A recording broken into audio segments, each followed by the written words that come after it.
If you've ever wondered how a seemingly ordinary day in a small American town can spiral into a crime so cold-blooded, it shakes an entire community to its core, you're about to find out. Before we go any further, make sure you hit that subscribe button and turn on notifications, because here we dig deep into the true stories that others barely scratch the surface of. This one will stay with you long after the video ends. It began with an almost offhand remark, the kind you might dismiss as a tasteless joke between restless teenagers. It was lunch hour at Fairfield High School in Iowa. The clatter of trays, the hum of teenage voices, the ordinary rhythm of a school day filled the air. 16-year-old Jeremy Goodale was sitting with friends, including Willard Chaden Miller. As the group laughed and swapped bits of idle chatter, nothing hinted at the darkness about to unfold. But when Jeremy got up to return his lunch tray, Chaden pulled him aside. Leaning in close so no one else could hear, he whispered, "Would you help me if I killed Mrs. Graber?" Mrs. Boo. Nohema Graber, 66 years old, wasn't just a name on the faculty list. She had been teaching Spanish at Fairfield High for 9 years. A familiar face in the hallways, known for her daily walks at nearby Chautauqua Park. She had a quiet dignity about her, the kind of presence that comes with decades of life experience. And in that moment, Jeremy froze. It wasn't every day a friend asked you to join in a murder. He studied Chaden's expression, trying to gauge if it was a joke or a genuine plan. Unsure, and unwilling to appear weak in front of his friend, Jeremy said yes. That yes would become the point of no return. November 3rd, 2021, just one day after the murder, would be the date the quiet town of Fairfield was jolted into nightmare. Family members reported Mrs. Graber missing. She'd left school the previous afternoon and, as usual, headed to Chautauqua Park. But she never came home. Searchers found her later that day, beaten to death, hidden under a tarp in a wheelbarrow off the main walking path. The brutality of it left no doubt this was murder. Almost immediately, the investigation zeroed in on two suspects. Both were just 16. Both were students at Fairfield High. And both, according to classmates, had been talking. Not in remorse, but in ways that raised alarms. Bloody clothing was found in each of their homes. And soon after, both Willard Chaden Miller and Jeremy Goodale were arrested, each held on $1 million bond. But to truly understand how this killing came to be, you have to step back to those small, almost imperceptible steps in the weeks before the crime. Chaden had been struggling in Spanish class. He complained about Mrs. Graber's old-school teaching style, claiming she didn't care, that she had it out for him. At first, the comments were occasional, normal teenage griping. But then, just 2 weeks before November 2nd, his tone shifted. The frustration became sharper, more personal, and then came that whispered question at lunch. A week later, Chaden made another comment to Jeremy. There was a 4-day weekend coming up, he said. It would be a good time to do it. Jeremy, caught in the undertow of loyalty and recklessness, simply replied, "Okay." He didn't dwell on consequences. Prison felt like a far-off concept, something that happened to other people. But the plan was already taking shape. Chaden's motive, as investigators would later reveal, was shockingly petty: a poor grade in Spanish. It threatened his GPA, his future plans for a study-abroad resume boost in Spain. In his mind, this wasn't just a class. It was a roadblock to his ambitions. And in his twisted logic, removing Mrs. Graber was the solution. November 1st, the day before the murder, the boys carried out a sort of practice run. Jeremy, hanging out at the skate park, suddenly remembered he was supposed to meet Chaden for surveillance. He borrowed a friend's bike and rode to the school, where Chaden was inside with Mrs. Graber, supposedly discussing his grades. Jeremy didn't even know what kind of car she drove. But when she emerged, he followed her from a distance as she headed to Chautauqua Park, just as Chaden had predicted. They watched her walk the trail once before leaving. She had no idea she was being shadowed. The next day was the 4-day weekend. Jeremy met up with a girl named Zoe at the park, and the two smoked weed at a shelter. He was nervous, but the haze dulled his thoughts. Then he saw Chaden approaching. Zoe left, and Jeremy followed Chaden to a secluded access trail, a spot already prepped with equipment: gloves, a wool cap, a baseball bat, a backpack with a bag of water, a screwdriver, a hammer, and a pocket knife. Chaden had brought it all. Jeremy brought only himself. The plan was simple in its cruelty. Jeremy would stand watch farther up the trail, closer to the parking lot, while Chaden hid in the trees. When Mrs. Graber passed, Jeremy would signal all clear, and Chaden would strike from behind. And then she appeared, walking alone, just as she did every day. Jeremy pulled his mask down so as not to alarm her as she approached. They exchanged a polite greeting, a brief flicker of normalcy in what was about to become horror. As she walked past, Jeremy nodded. Chayden moved. Big yellow work gloves on his hands, he closed the distance in long strides and swung the bat hard, square into the back of her head. She collapsed instantly. Jeremy, adrenaline surging, told him to make sure she was dead. 2 more blows followed. Then Jeremy dragged her body toward the access trail. She made faint gurgling sounds. One hand opened and closed weakly. Jeremy picked up the bat and struck her several more times, ending the movement. In his mind, he told himself it was a mercy. But mercy had nothing to do with it, only finality. They hid her among the trees, found her car keys, and looked for her phone. Not finding it, they discarded the leaking water bag down a storm drain. Chayden drove her van to a remote area, parking it behind trees. They walked away, eventually getting a ride from a friend. But the night wasn't over. At midnight, Jeremy returned, pushing a wheelbarrow Chayden had left out for him, a shovel inside. In the park, Chayden was scrubbing blood from the trail with disinfectant wipes, flashlight in hand. Together, they worked their way from the attack site to the hiding place, collecting bloody leaves, trying to erase their presence. They loaded her body into the wheelbarrow, rolled it along the train tracks, and left it down an embankment. They covered her with a tarp and the broken wheelbarrow, hoping she'd never be found. By morning, they were back in their separate homes, trying to act normal. But teenage bravado doesn't mix well with secrecy. Jeremy told friends, sent Snapchat messages, even shared a selfie wearing a mask. An image investigators would later describe as chilling. Within hours, police were knocking on doors. By November 4th, both boys were in custody. In the sterile confines of an Iowa interrogation room, under the unblinking eye of a mounted camera, Jeremy Goodale sat across from investigators. The room wasn't large. A table, a few chairs, a recording device that would capture every word. Special Agent Ryan Kedley from the Iowa Division of Criminal Investigation leaned forward, calm but probing. This was no casual conversation. This was a proffer session, a last chance for Jeremy to tell the full truth as part of a plea deal that might mean the difference between dying in prison and someday walking free. He looked tired, nervous. Fidgeting with his hands, he admitted he hadn't slept well. But as the questions began, the story came spilling out. Not in one clean stream, but in fragments like pieces of a dark puzzle being turned over one at a time. He talked about Chayden first, how they'd known each other since their days at the Maharishi school, how they'd grown closer in middle school. Chayden, he said, was smart, quick-witted, someone he could joke with and skate with. But lately, Chayden had been different. Angry, fixated on Spanish class and the woman who taught it. It wasn't just failing grades. Chayden spoke like Mrs. Graber was an obstacle in his life that needed to be removed. Jeremy admitted the first time he heard the plan. He wasn't sure if Chayden was serious, but he also wasn't sure he wasn't. And that uncertainty, coupled with a toxic mix of loyalty and teenage recklessness, kept him from saying no. "I just didn't want to look like a coward," he told them. The agents pressed him on the details. Who brought the bat? Who brought the gloves? The screwdriver, the hammer, the knife? Jeremy's answer was always the same: Chayden. Jeremy claimed he brought nothing but himself, and later a shovel from home when it came time to move the body. The plan, the weapons, the timing, all of it, he insisted, originated with Chayden. But as he described the killing itself, there was no attempt to paint himself as an innocent bystander. He spoke about his lookout position, the signal he gave, and the sound of the bat striking skull. He told them about dragging her body, hearing those final ragged breaths, seeing her hand twitch open and shut. He described picking up the bat and hitting her again, finishing what had been started.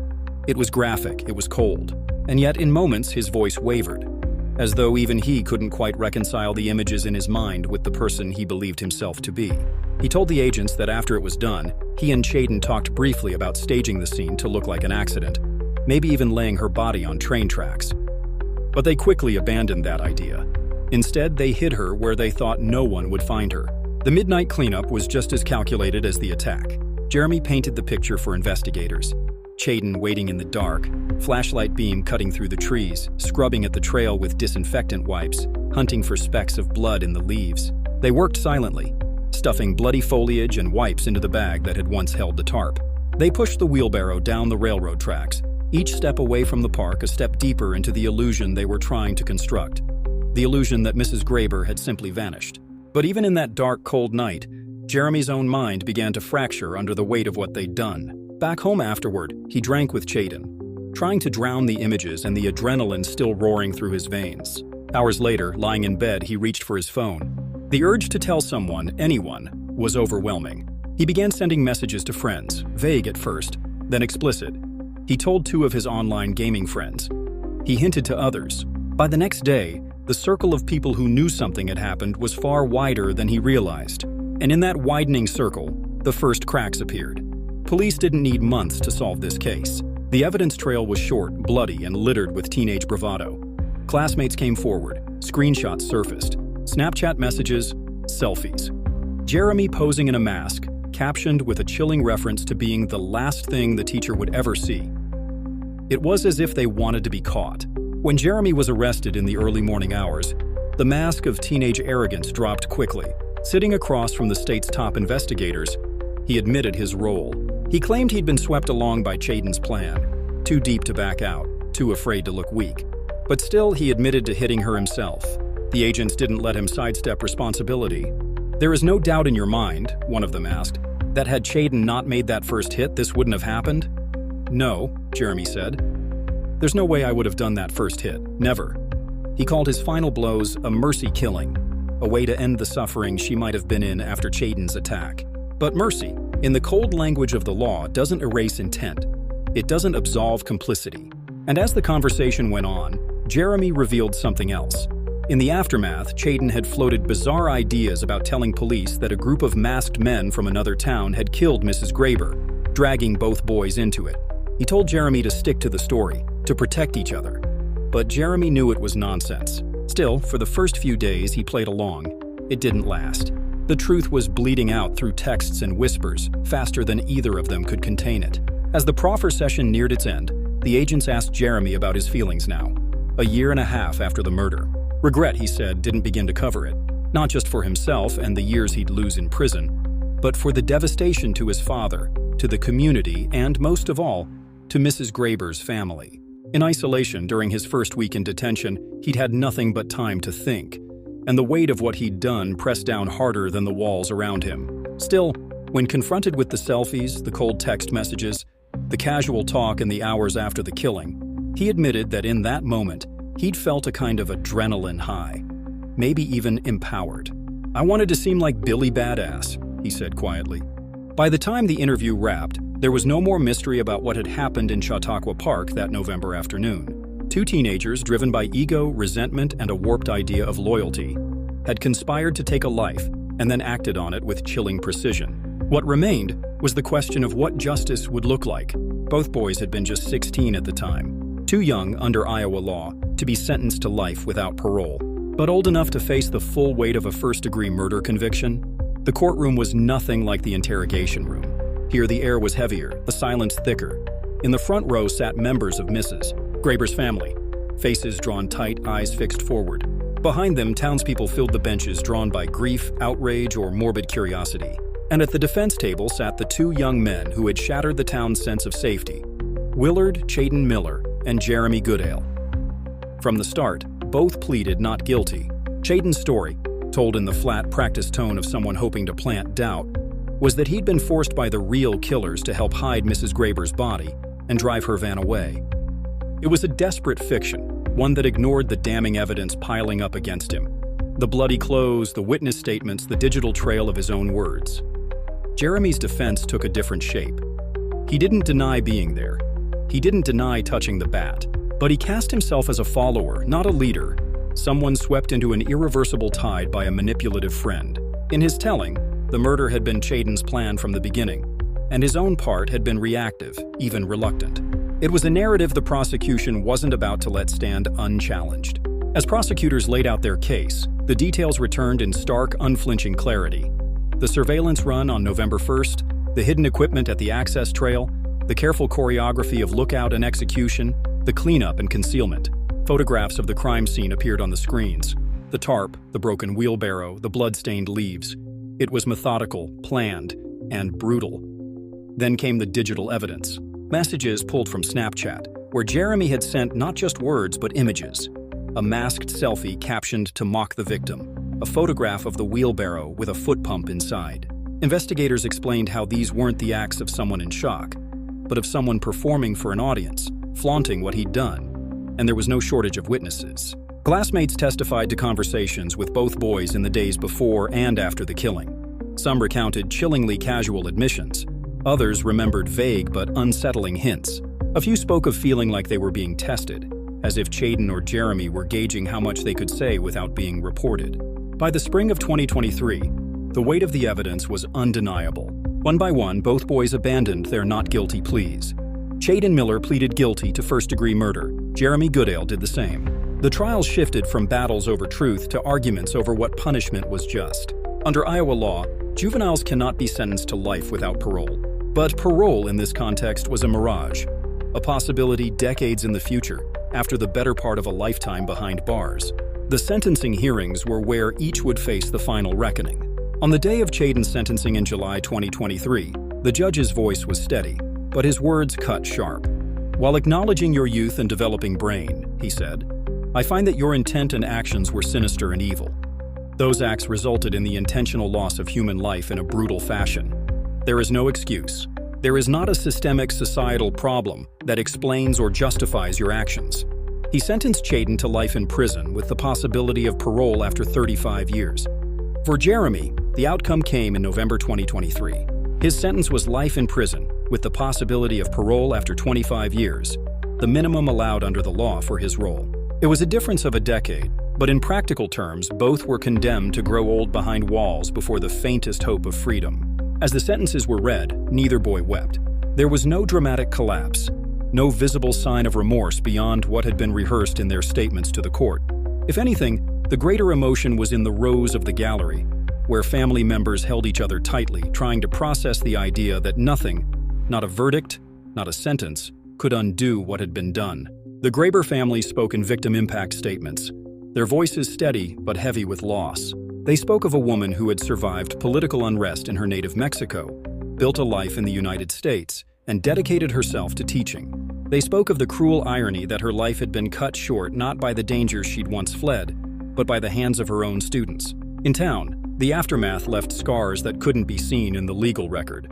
Chautauqua Park, once a place of quiet walks and community events, became, for many, a haunted space. Parents looked at their teenagers differently, reminded that even familiar faces can conceal dangerous impulses.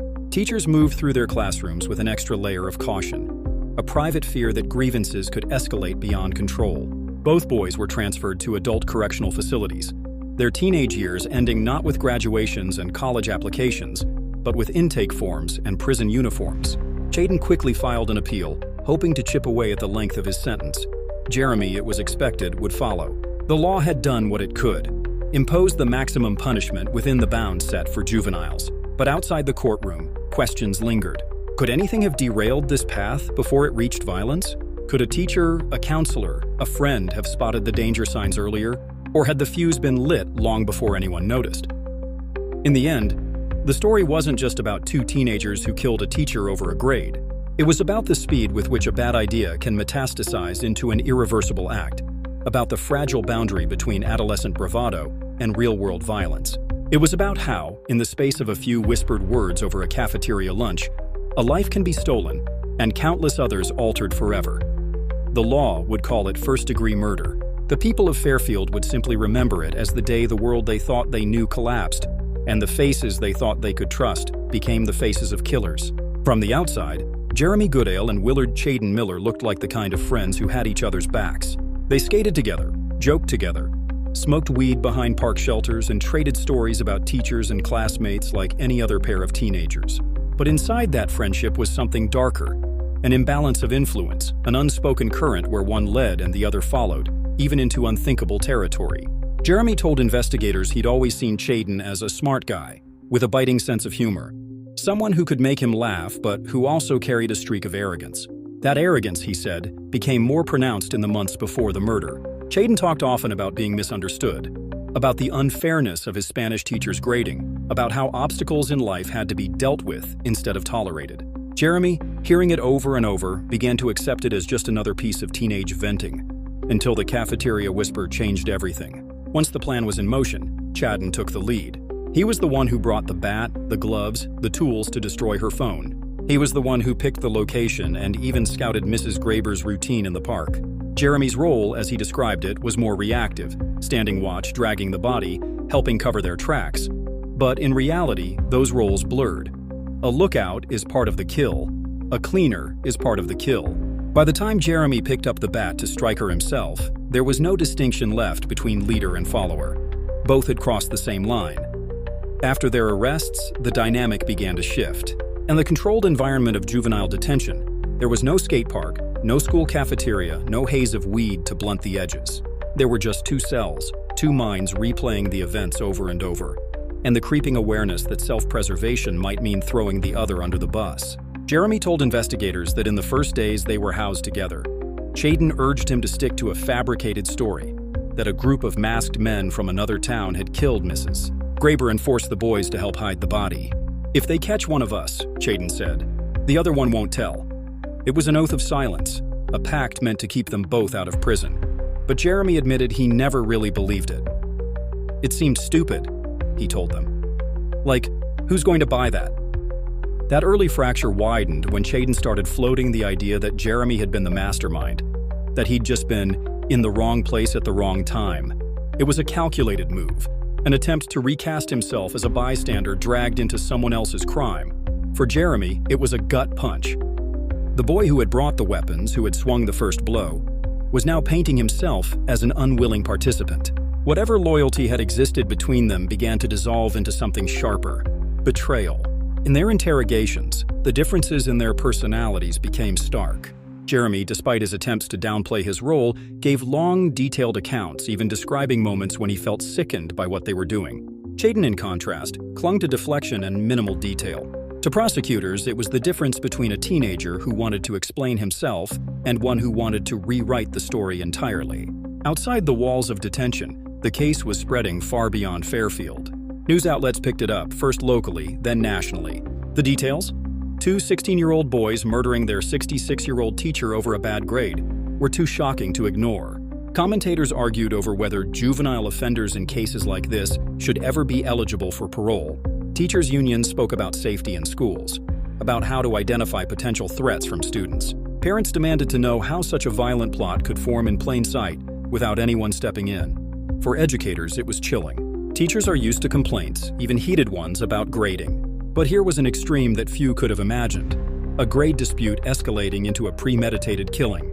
The idea that a student could quietly nurture such a plan, recruiting a friend, gathering weapons, and striking during a routine after-school walk, sent shockwaves through the profession.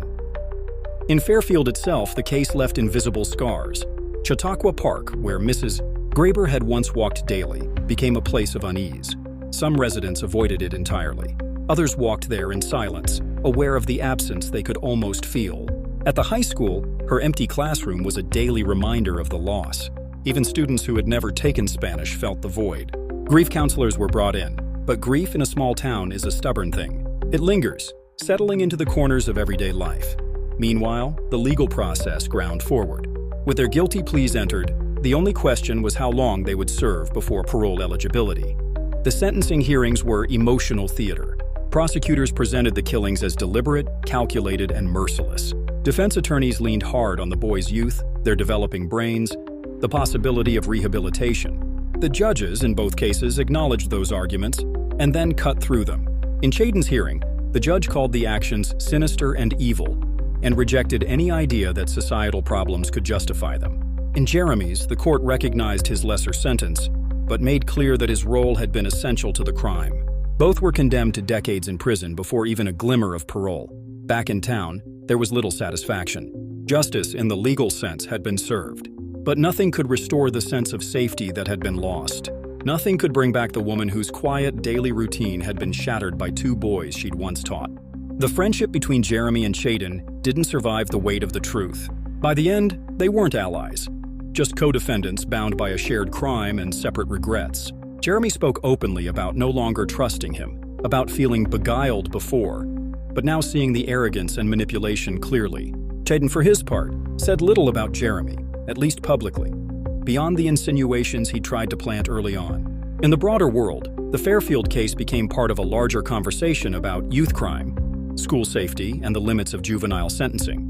It raised uncomfortable questions about how much influence one teenager can have over another, and how quickly bad decisions can escalate when no one steps in to interrupt them. And beneath all the headlines and legal arguments was a quieter truth, that the story of Mrs. Graber's murder was not just about two boys making a monstrous choice. It was about a ripple effect that reached classrooms across the country, making teachers lock their doors a little earlier, making students glance at each other differently, and making parents hug their kids a little tighter at the end of the day. In the end, the law had taken its course. The town would try in its slow, stumbling way to heal. But for everyone who had known her, and for everyone who would come to learn her name through the grim retelling of her final hours, the story of Mrs. Nohema Graber would remain a cautionary tale, a reminder that violence can grow in silence, and that the people we think we know best can sometimes be the ones we should fear the most. Prison is where the noise fades and the reality sets in. For Chaden Miller and Jeremy Goodale, the walls were not just physical, they were psychological, a constant reminder that time had slowed to a crawl. Days in prison are long, years are longer, and in those first months after sentencing, both boys learned the same truth. When the cell door shuts, all the bravado of the outside world disappears. Chaden's cell block housed older inmates who had little patience for teenage arrogance. He was no longer the sharp-tongued boy with a bat in his hand. He was just another number in a place full of men who had committed crimes as bad or worse. Jeremy, with his more reserved demeanor, kept his head down, learning quickly that silence was safer than speaking. But neither was content to accept their fate without a fight. Chaden filed an appeal, arguing that his sentence was excessive for someone so young, that the court hadn't given enough weight to his potential for rehabilitation. Jeremy's legal team began preparing similar motions. Though both knew the odds were slim, Iowa law was clear, and the facts of their crime, premeditated, brutal, unprovoked, left little room for sympathy. Outside prison walls, the story had taken on a life of its own. News crews still drove into Fairfield from time to time, filing updates on the appeals or anniversary pieces on the killing. Each retelling brought the town back to that November afternoon, to the image of a tarp in the woods and a wheelbarrow half buried in leaves. For the Graber family, it meant the wound never fully closed. Every headline was a reopening, a fresh cut. Nationally, the case became part of debates about juvenile sentencing. Advocates for reform argued that brain science shows teenagers lack the full capacity for impulse control and long-term thinking. Critics countered that this crime was not impulsive. It was carefully planned and executed over days. Both arguments circled endlessly on talk shows and in op-eds, but the core truth remained the same. Mrs. Graber was dead, and two boys had killed her. In schools across America, her name was spoken in teacher lounges, sometimes in hushed tones, sometimes in anger. Some teachers said they now handled grade disputes differently, documenting every conversation, making sure no frustration could be twisted into a grievance. Others admitted privately that they were more guarded with students, that they'd lost some of the easy trust they'd once given freely. Even students felt the shift. Teenagers are no strangers to rebellion. But the Fairfield case was a reminder that rebellion has a line, and crossing it carries consequences no one can take back. For some, it was a cautionary tale about who they allowed into their inner circle, about the danger of being swept along in someone else's rage. In Fairfield itself, healing came in uneven waves. The high school held a memorial scholarship in Mrs. Graber's name, helping students study abroad as she once had. The park where she was killed slowly began to draw walkers again, though the trails still seemed quieter than before. On certain fall afternoons, when the leaves turned and the air carried that crisp, dry scent, some residents swore the place still felt heavy, as if the land itself remembered. As for Chaden and Jeremy, their friendship was dead. The two rarely crossed paths in the prison system, and when they did, neither acknowledged the other. Their bond had been forged in secrecy and violence, but in the cold light of consequence, it crumbled into nothing. They would serve their time separately, each carrying their own version of events, each rewriting the story in a way that made them the lesser villain. But the court record told the immutable truth. They had planned it together, acted together, and covered it up together. There was no escaping that. Years from now, when parole hearings finally come, the question won't just be about whether they've been rehabilitated. It will be about whether the community, and Mrs. Graber's family, can ever believe they've earned a second chance. It is simply the possibility of a life beyond the walls. And even if granted, it would be a life forever marked by the words murder in the first degree. The last public word from the Graber family after sentencing was simple, almost understated. We are grateful for justice. But justice, in cases like this, is imperfect. It cannot turn back time. It cannot restore the mother, wife, sister, or teacher whose life ended in a park one November afternoon. All it can do is ensure that the people responsible face the weight of their actions.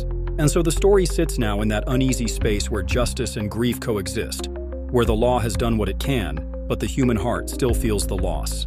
It is a space filled with what-ifs. What if someone had intervened? What if Jeremy had walked away that day? What if Chadden had found another way to vent his frustration? Each what-if is a door to a world that never existed and never will.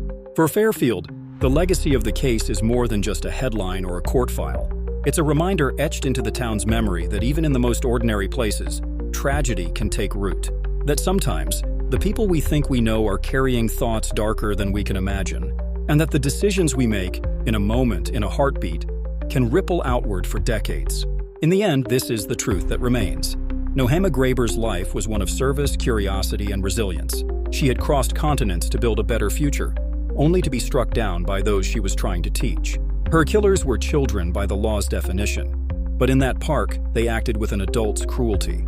And perhaps the most haunting thing about this case is that it offers no easy moral, no clean resolution. It is simply a collision of choices, some born of arrogance, some of cowardice, that ended in an irreversible act.